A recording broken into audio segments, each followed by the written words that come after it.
The morning fog sat low over the hills of the Caucasus Mountains, the way it always did in late summer. It wrapped itself around the trees and the rocks and the tall grass like a thick white blanket, hiding the world until the sun was ready to show it again. The sheep moved slowly through the mist, their wool gray and damp, their breath rising in small clouds. And behind them, walking with the steady, unhurried step of a man who had done this 10,000 times, came David. David Kvaratskhelia was 58 years old.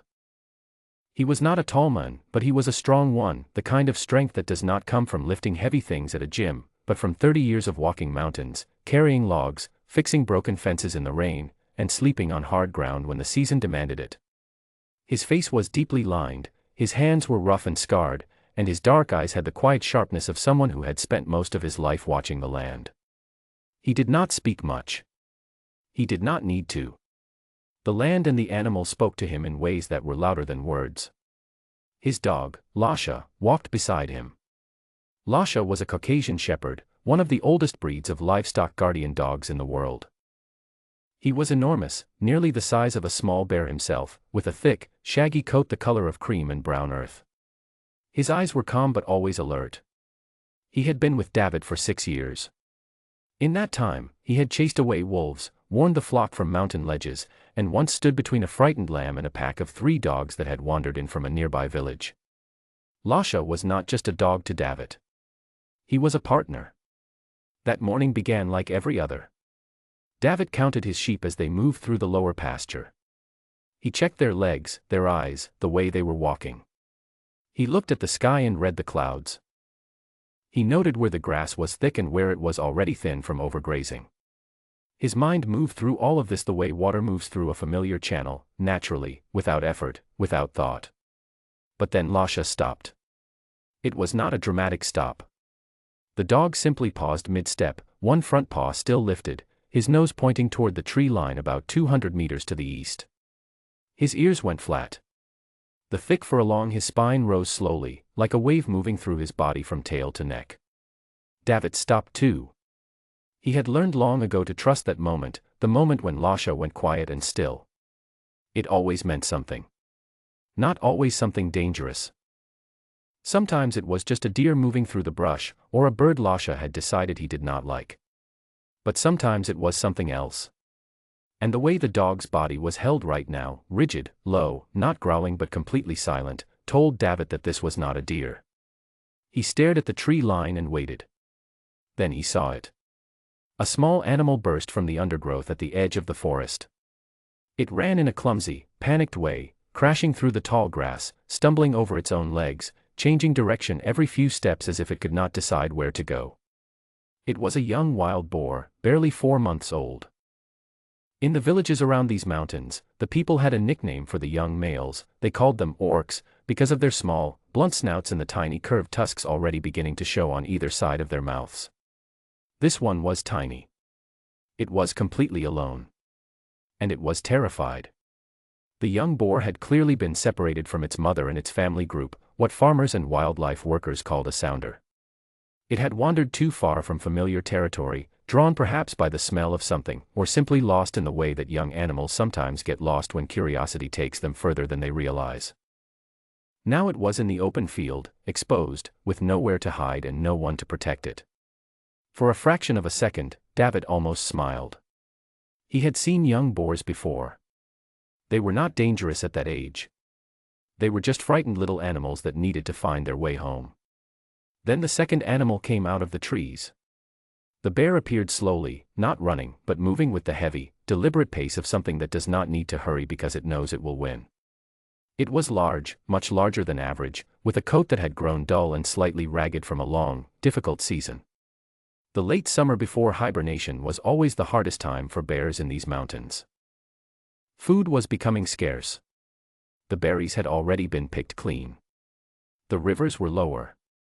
An animal this size needed to eat a great deal every single day, and when food became hard to find, bears became bold. This one had crossed from the deep forest into the border zone where the trees thinned and the farmland began. It had found a young boar, alone and confused. And it was not going to let that opportunity pass. The young boar ran harder. But it was exhausted. Its legs were shaking. It had already been running for some time before it broke from the trees, and now the distance between itself and the bear was closing steadily.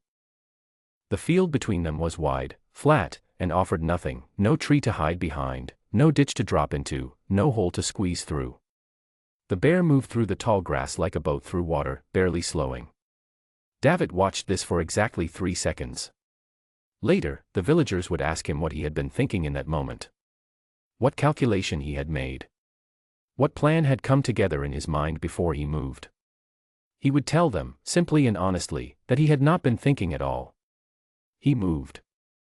Lasha was already gone, sprinting across the pasture toward the bear at a speed that seemed impossible for an animal that large. David ran behind him, gripping his long wooden staff, a simple, thick branch of oak that he carried every day, used mostly for checking the ground ahead of him on rough terrain. It was not a weapon. It was a shepherd's stick.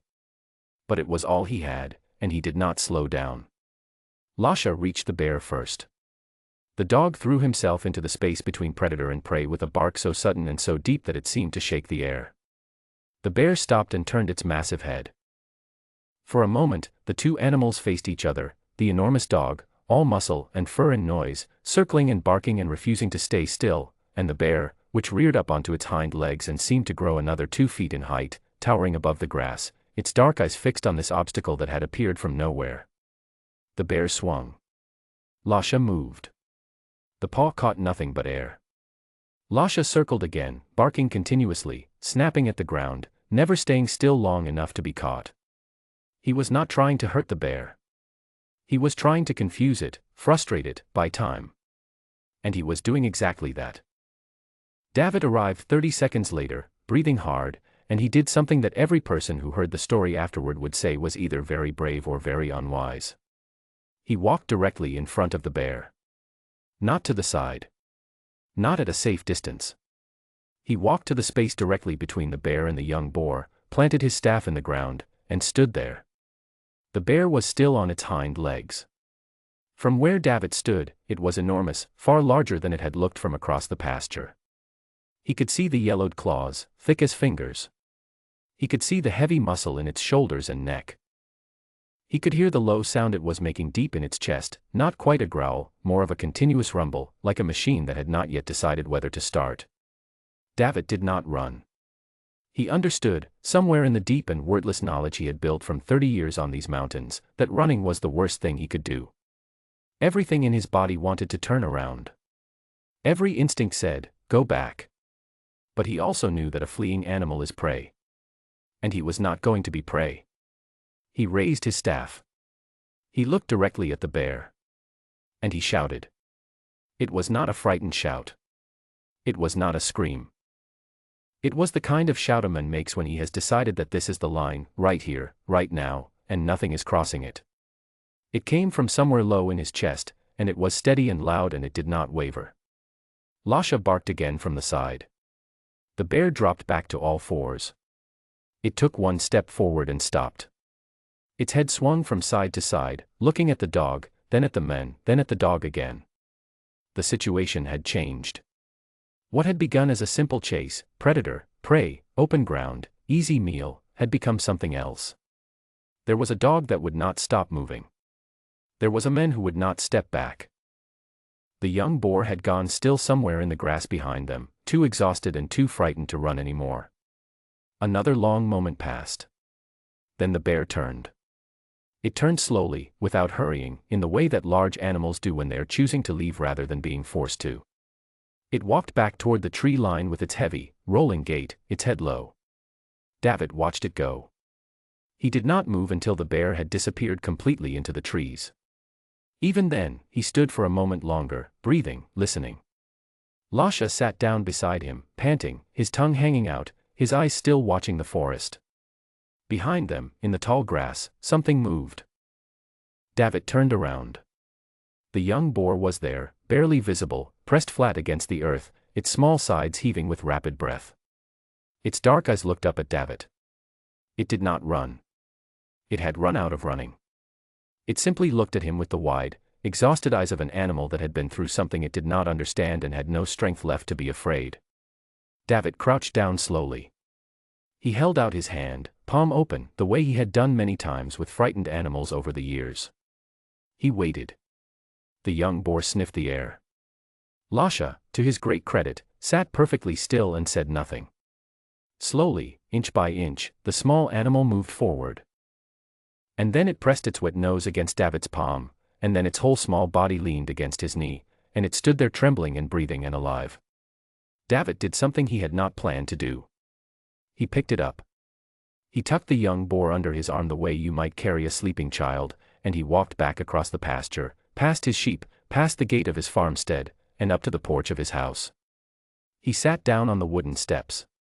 He asked his wife to bring him a cloth and some warm goat's milk. By noon, half the village had come to see. They stood in the yard, neighbors, old men from down the road, children who had run ahead of their mothers to get a better look, and they watched David Kvaratskhelia, the quietest and most practical man any of them knew, sitting on his porch steps with a wild boar piglet in his lap, feeding it milk from a soaked cloth, while his great dog Lasha lay at his feet watching everything with calm golden eyes. Nobody had expected this. Not from David. He was a man who had always said, plainly and without apology, that a working farm was not a place for sentiment. Animals had purposes. The land had rules. You did not confuse the two. And yet here he sat, patient and quiet, letting the small animal drink, his rough hand resting gently on its back. Word spread further. By the next morning, people in the neighboring village had heard. Within 2 days, a local wildlife officer arrived to check on the situation.